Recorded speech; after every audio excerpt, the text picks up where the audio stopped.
Hey guys, and welcome to another exciting edition of X's and O's. Now, of course, this is not Ashley Elam. He is out sick, along with a lot of other people from the 409. However, it's going to be a great episode. Oh yeah, no doubt. And you know why? Well, first off, let me introduce you to everybody. Sure. This is Matt Faye from the Beaumont Enterprise. Now, tell the fine folks of the 409 what exactly you do at the Beaumont Enterprise. Yeah, so I cover a little bit of everything for them over there. I cover all of the high school sports, so you'll see me at all those games, and I also got all the Lamar University athletics coverage. So I'm kind of a jack of all trades over there, I guess you could say. I also have a weekly column on Sunday, so don't forget to check that out as well. There you go. I like that cheap plug there that Matt just gave. I'm all about the cheap plugs. Now, let's talk about this plug coming up Friday. It's huge.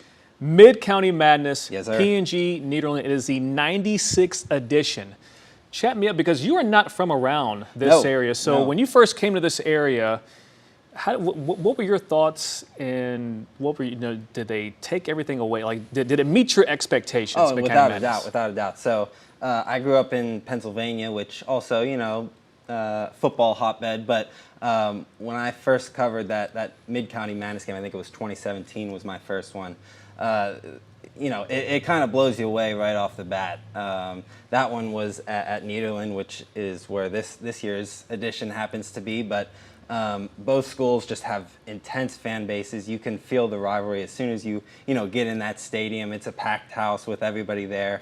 Obviously with the schools being so close, but it absolutely lived up to my expectations, or at least what I had been told, coming into it. And there's really nothing like it. It's best rivalry in the state, no doubt.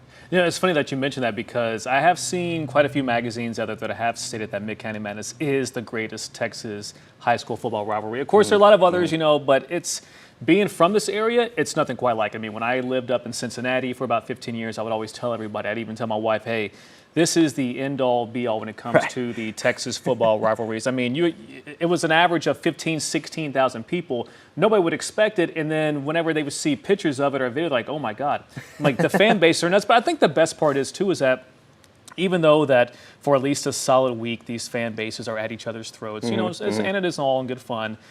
Nothing beats the time whenever they went to state back in 1999 and they filled half of the Astrodome. And there was a lot of Nederland fans there, so that was always something great.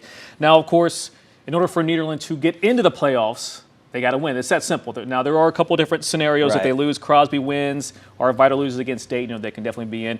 What is it that has impressed you so far with the Bulldogs' second half of the season as opposed to the first? Yeah, well, you kind of hit it, right on the head right there, which is they started out, it was a tough schedule. Everyone knew it was going to be a tough schedule, right?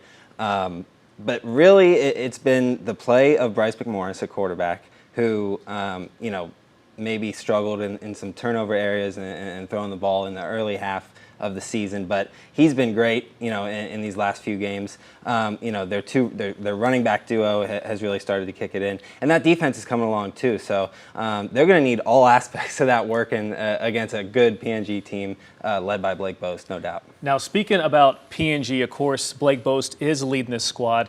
No Roshan Johnson. Were you one of the few people that thought, hey, you know what? No Roshan, PNG's going to have a down year, or did you expect Blake Boast to come in and do what he's done so far this year? Well, I had heard about Blake Boast, coming into the season and going to all the different camps that he went to, and I was kind of a wait and see on him a little bit, but he has definitely, proved his worth in Southeast Texas, no doubt. Is it going to be different without Roshan in there?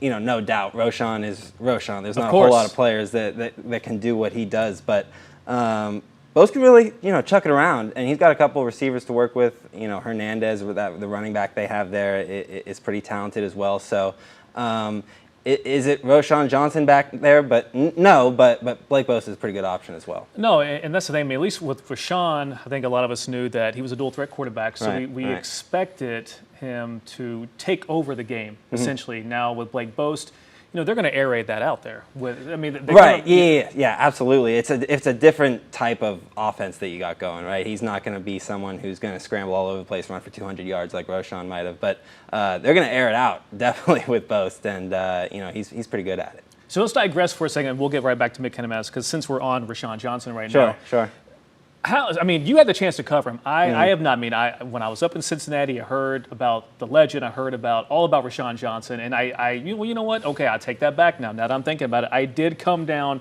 for one game a couple years ago, and I did check him out, and he was definitely A+ there, 5-star. Yeah.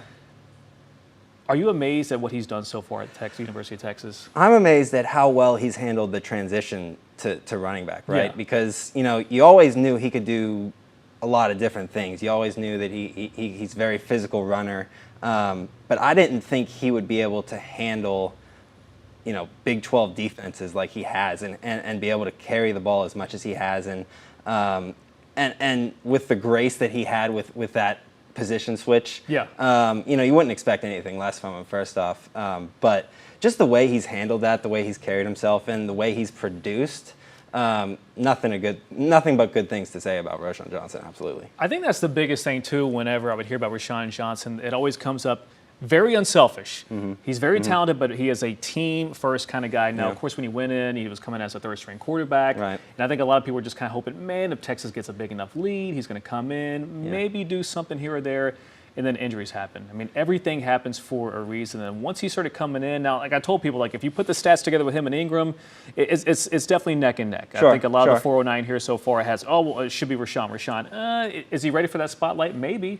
I'm not quite sure, but so far he has handled it with grace, and I think he is definitely the future at tailback for the University of Texas. I would agree, and it's not always a bad thing to have another option at running back, right? You don't want to wear the kid out as a freshman either. So you want to have some patience as well and develop him in that area. But no, I would absolutely agree.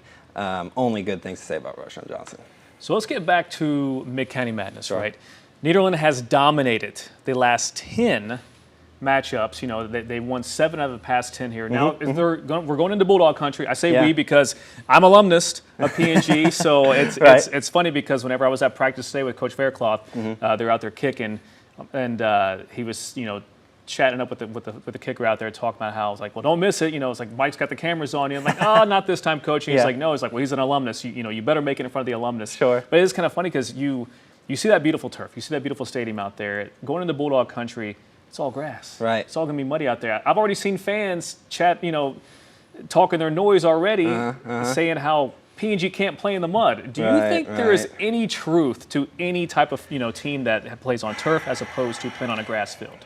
Well, I do think having experience on a grass field and playing on that every week, it can only help you, right? Yeah. Now I'm not saying that P&G can't go in there and handle it just fine, but I do think the West Orange Starks of the world before they got turf, right? Yeah. There's Vider before they got turf. Yeah. There's a few programs that in the past before they got the turf, you knew you were going to have to be ready for maybe a slug it out, a slower paced game, on that turf, and maybe practice in the mud, leading up to the game or whatever. But so in one sense, I do think it makes somewhat of a difference, but in no way, shape, or form is it this, say all, end all, be all. Yeah, I mean, and that's the thing. You hear a lot of these fans, oh, they can't play in the mud. Like, what? Like, are you serious? Like, no. Like, I think, very little, yes, but there is so much on the line here. Granted, yes, it is a huge rivalry. Of course, a lot of these seniors I was speaking to today,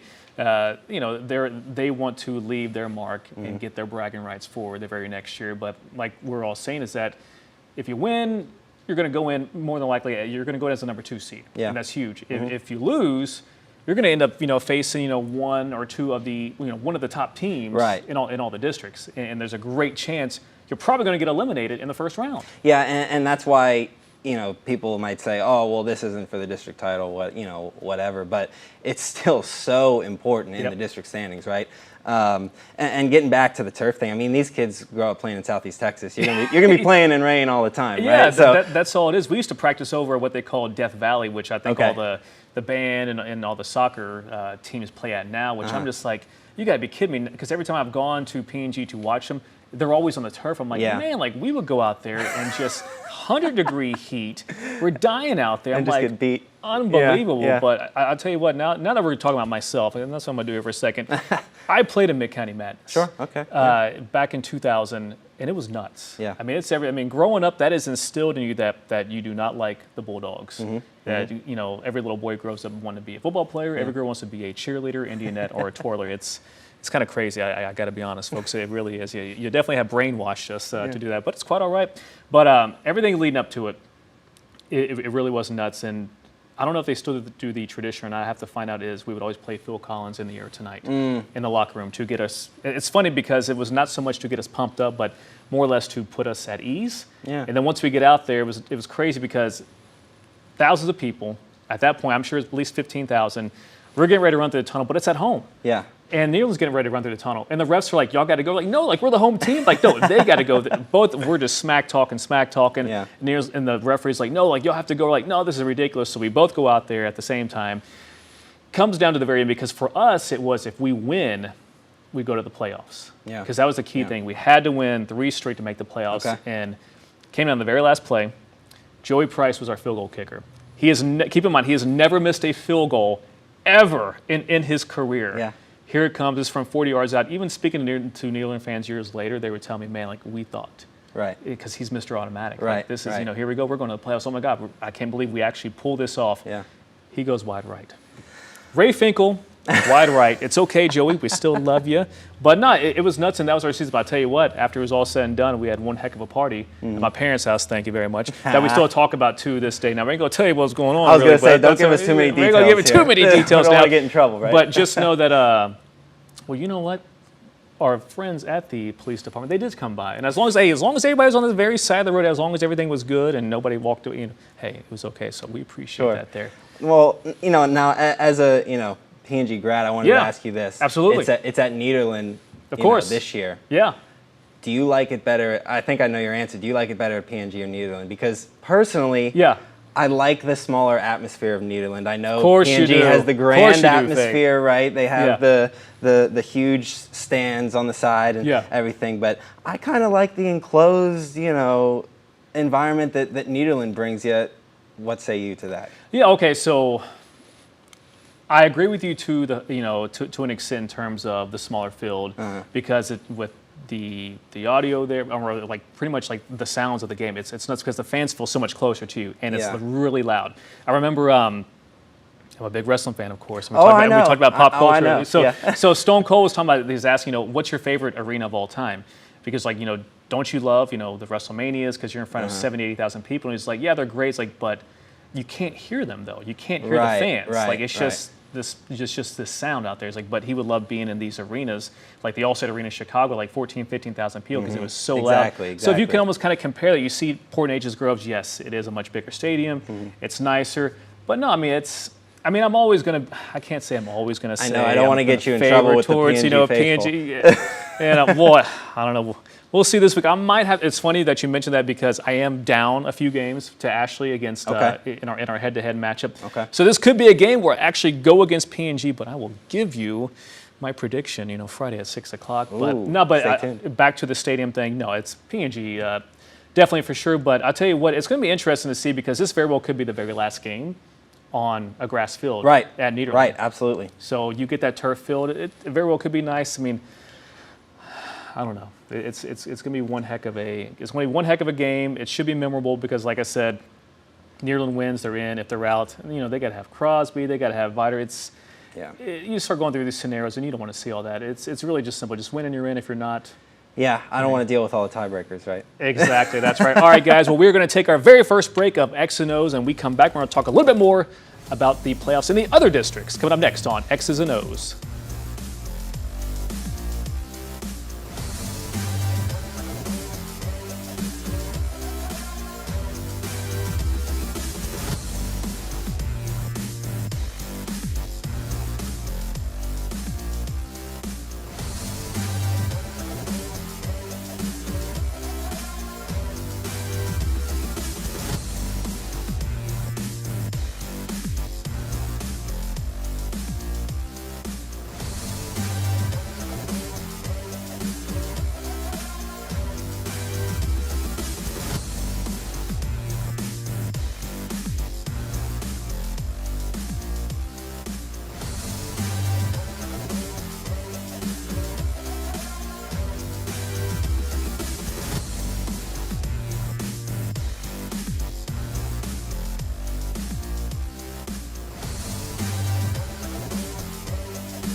Hey guys, and welcome back to X's and O's. I am joined by not Ashley Elam. This is Matt Faye of the Beaumont Enterprise. Now, of course, you heard us talk about Mid-County Madness, which is going to be one heck of a game. It's one heck of a rivalry, one of the greatest in all of Texas. But I want to talk about these other districts and the playoffs specifically. Let's talk 10-4A Division II, West Orange, Silsbee, Hampshire Net. Now, they have already clinched. What is it about? Pretty much okay. Let's start with West Orange. What is that? What have you been impressed with the most so far with the Mustangs?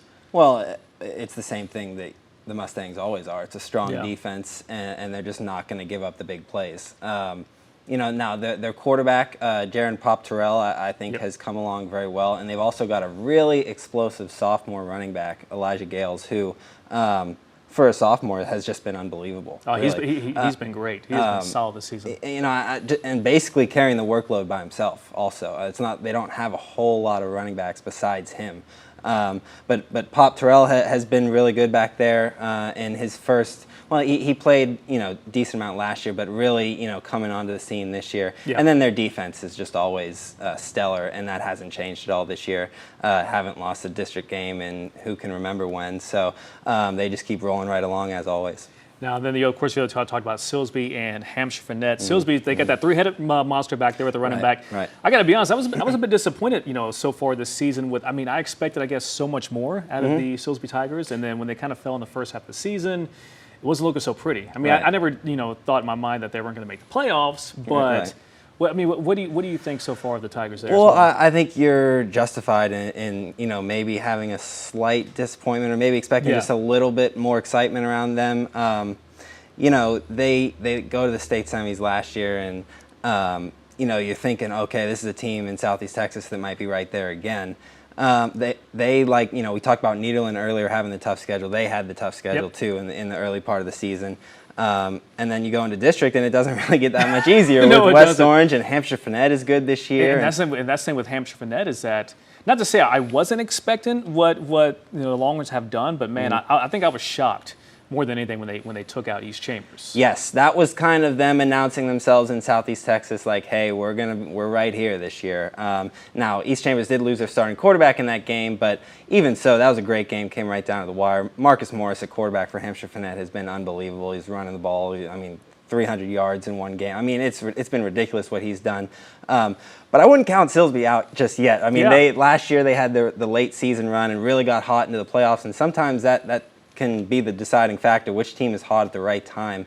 If Silsbee can get going, they've got those three talented running backs in the backfield. Raymond Foster can throw a deep ball pretty well. He can air it out, brother. Yeah, and Kadrian Cartwright on the outside is a good target for him. So Silsbee definitely still has some weapons to work with in the playoffs. I'd expect them to maybe win a game or two for sure. Now over in 9-4A Division II, you got the Jasper Bulldogs. I've had the opportunity to at least watch one of their games. Of course, it was against Diboll. It didn't fall in their favor. Sure. They're definitely a tough group, but this is going to be another team that's going to be able to compete for a state championship. Oh yeah, Jasper's going to be right there. They're going to be back, competing for that regional title again, if not for much more. Montavian Hunt is great on both sides of the ball. Oh yes, he is. He can run. He can play some defense in the secondary too. Carl Limbrick, another great running back for them. So really, there's a lot of great duos at running back in Southeast Texas. I think Jasper probably has the best of them, honestly, with Carl Limbrick and Montavian Hunt. If those two are going, Jasper's going to be really hard to stop for any defense. No, it's funny that you did mention the running back duos because they really are probably, I don't want to say head and shoulders because you look at Silsbee's. Three-headed monster back East there. Chambers. East Chambers with Ernest Caesar and Dalton Shelvin back there doing their thing. It really is crazy. Over in District 11 4A, Division 2, you got LCM and Lumberton there. Ethan Mccallum, man, he has been solid this season. Yes, he has. I am a huge fan. If you watch the 409 Blitz show, I'll put that kid over like $1 million. And each year I'm like, man, okay, if I'm looking at these people who are like, I think between him and Ernest Caesar III, they might be my two favorites, and it's okay. They're fun to watch. I can be biased. It's all right there. But not Ethan Mccallum. I told everybody that LCM is only going to go as far as the king. Of course, he's the king because he's homecoming king. Okay. As far as they like take him. I like now, do I think they're going to make a run in the playoffs? It's tough, right? It's going to be very tough, yeah. But absolutely. You hit it right on the head with Ethan Mccallum and what he's been able to do this year, getting some looks from some serious college programs. He can do it with his arms and his legs, which what you're seeing a lot with some of the quarterbacks around Southeast Texas. Of course. Excuse me. But he's been probably the biggest reason why LCM has had the season that they've had this year, and we're competing, for a district championship before, it fall into Huffman. You talk about a team that maybe surprised some people. LCM is probably it. You got Lumberton in that district, who is going to do what Lumberton does, which is, run down the field, bully you down the field, and then play defense the rest of the night. I got to see them shut out Bridge City 29-0 and scored a touchdown defensively, had 4 turnovers. I mean, that's what Lumberton's going to do this year. And when you have a defense like that, you can beat anybody. Lumberton is kind of a lesser extent this year to what I said about West Orange Stark, who just has that defense that dominates everybody. But, the old saying goes, defense wins championships, right? That is very true. But, the problem with defense, it can be so boring at the same time, too. Yeah. It's funny you mentioned Lumberton, was shut down. I mean, I did have the opportunity to watch them play against Evadale. It was on a Saturday, and from what I've kind of heard some rumblings that maybe Evadale didn't, they weren't ready to quite play that. But, man, I honestly think that they maybe threw the ball once or twice in that shutout victory. Oh, yeah. I mean, they will just run it down your throats. And that's the thing. I mean, if it's not broke, why fix it? I mean, if that's what you're doing, I mean, it might not be fun to the fans out there in the stands. You keep running, but yeah, I mean, they like seeing those wins, though, right? Yeah, I mean, I talked to Chris Babin after the game, and he said if we're in manageable, 2nd and 7, 3rd and 3. They're going to do that all night, and they're going to pick up first downs all night, and they're not afraid to go for it on 4th down. And then, like I said, they'll get up early and they'll just play defense the rest of the way, and they've been pretty successful doing that this year. So over in 12-5A Division II, of course, we talked about Nederland and Port Neches. Barbers Hill, they're the Kings right now. They're going to be they're already district champions. Yeah. So your prediction on what happens, since we already know P&G is in, will Nederland get in, or do you see maybe Vidor somehow sneaking in over their Slot T Mafia? I don't. Well, I guess I'll just kind of say this now. I'm picking Nederland to win on Friday night, so I do think Nederland gets in. You just let you let the entire town of Port Neches down. He will never come back on the show for at least 1 year. That's probably because this might be our last show until the next year. So it's all right though. But I mean, having said that, I would not be surprised at all to see PNG. It's going to be a close game either way. But, you asked me, do I think Nederland gets in? I think, yes, I think Nederland gets in. I think PNG gets in, obviously, and Barbers Hill. And then, you're probably looking at a Crosby or somebody like that. No, it's going to be interesting to see what happens in Mid-County Madness, no doubt, because it's really a toss-up, as it is every year. The last couple years, though, I think, there's been a team that you can really point to going into the game and say they're the hot team. They're probably the favorite. This year, I don't really think that's the case. Yeah. I think both sides are pretty evenly matched in this one. No, I have to agree. I mean, like I said, the Nederland's first half of the season wasn't too solid. Now they have come on strong. PNG, I mean, they've been a little up and down here. They kind of been shaky. So, I mean, no doubt. I'm not going to be shocked at all if Nederland does come out, on top of this one here. Over in 9-5A Division II, Port Arthur Memorial, I'm a little disappointed in Titan Tempo with how their season has gone. It did come down today that they will be taking on Shadow Creek next Friday at Freedom Field. That's going to be tough. Yeah. What are your thoughts on Titan Tempo so far this year? I've only seen him once, and I saw him, one and a half times, I guess. But I saw him against Beaumont United, and it was a tough night for them for sure. So I don't want to, pile on them because they're making the playoffs again. They're a playoff team. But that is going to be a really tough matchup for them. That's a tough draw. Jamar Sanders has played well at quarterback. They got Brandon Cheney at running back who does some really nice things. They got a couple DBs on the outside on the defense who are pretty talented as well. But they did have a couple injuries up front on the line defensively. So I think that kind of maybe put them back a little bit. But Port Arthur Memorial is a good team, and I think when we say that they maybe were on the disappointing side of the season, that's just because Port Arthur Memorial is traditionally we've been such so a good used program. to watching You're so used to seeing them compete for a district title, but they're going back to the playoffs, and hey, anything can happen, no doubt. So last district we're going to talk about is that 21-6. So you brought up Beaumont United. Now before we get into Westbrook. I got to be honest, I had Beaumont United sneak it into the playoffs. Yeah. That's not going to happen this year, but what a turnaround, though. I mean, from going from 2 wins last season to what they've done this year, and at the very beginning of the year, I had the chance to watch them and speak with Coach Lewis. Afterwards, I was like, this is not a 2-win team. No. This is definitely not a 2-win team. So, I mean, and with the district realignment, more than likely them going down, they're going to dominate. Ooh, yeah, they are going to dominate next season. They are, yeah, that's going to be a problem for 5A. I'll tell you that, because Beaumont United, I think, is a team on the rise. I think you saw that this year. Absolutely. Now, with the hot start, you know, and then falling off a little bit, people are probably after that Westbrook game. Right, right after the Westbrook game, things kind of started falling apart. But you know, if they go out and beat Deer Park this week, that's a winning record at 6-4 after winning 2 games last year. Now I'll tell you this: Beaumont United's crosstown foe Westbrook didn't do them any favors by losing to Deer Park last week, because basically eliminated Beaumont United from the playoffs. But actually, you know, that loss kind of helped Westbrook a little bit with where they're going to end up in the state playoffs, going down to Division II instead of Division I. So, you know, some dominoes kind of fell, and Beaumont United ended up getting the short end of the stick. But definitely still a strong season in their second year as a school. And once they go down to 5A, which it looks like they're going to, you know, that's going to happen. Like I said, they're going to be a problem for Class 5A. Yeah, they're definitely going to be a problem. So, I mean, because then you're going to have Beaumont United, you're going to have Westbrook, then you're going to have Kelly. Yeah. It's funny because I mentioned Kelly because the other day somebody gave you some grief because you mentioned about the Beaumont teams and you left out Kelly. Yes, yes. Which is pretty funny. So, any explanation on that there, sir? What happened there? How are you going to forget about the Kelly Bulldogs? How could I? No, listen, and the Bulldogs had a great season, too. Yeah. They did. It's funny because fans they will not shy away from calling us out. Oh, no. If there's something that they don't like. They are quick to let you know, aren't Yeah. they? But no, and all due respect to the Kelly Catholic Bulldogs, they had a nice season in TAPS, and you know, they're going to end it by playing Sabine Pass in a, I guess, scrimmage or exhibition or whatever you want to call it. But, you know, Kelly is one of those programs in TAPS that is used to, you know, having some really nice seasons and competing for state titles in TAPS, you know, traditionally.